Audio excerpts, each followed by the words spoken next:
Oh, good day. Ang nangyari yung NV350, yan.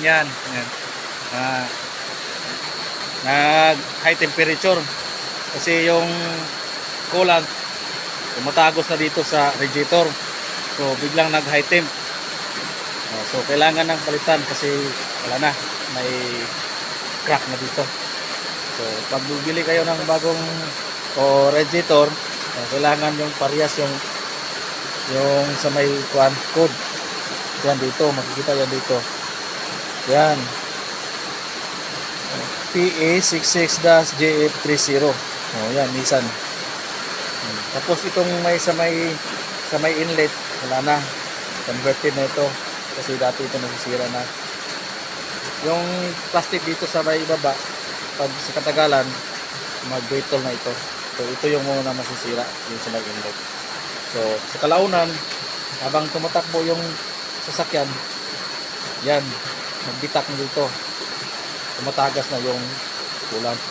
Dahilan na nag-high temp yung sasakyan na makikita doon sa may dashboard. Ito yung tagapag-repair si Rocky Carvalho. Yan, siya yung mismo yung driver ng van. Irak, shout out Irak.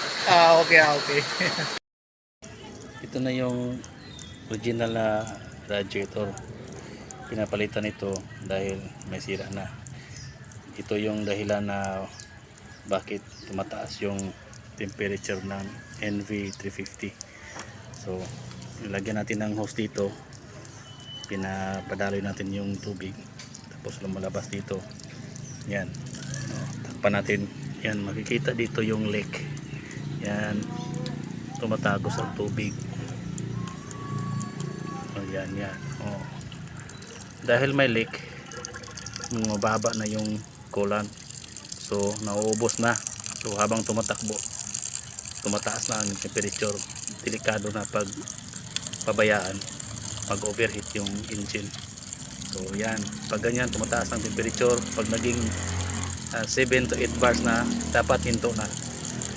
So tingnan na yung mga dahilan kung bakit tumataas yung temperature.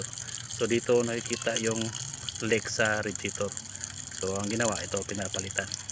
Yan. Tumatagos yung tubig.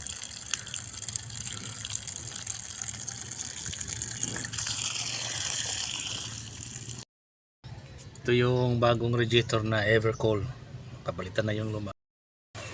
Lagyan ng tape para ang purpose na, kasi purpose mas kumakapit yung foam. Yan, kumakapit ang foam. Yan, Tapos yung ginagamit na tape, yung heat resistant. Okay.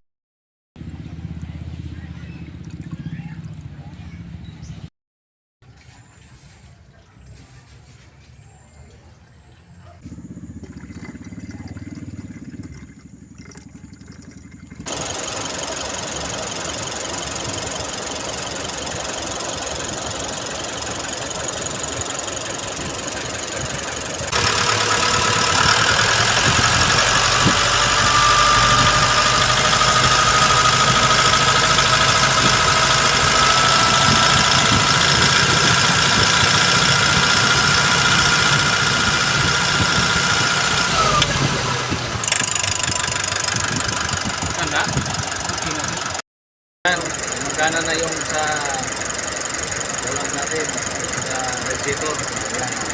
Back to normal na.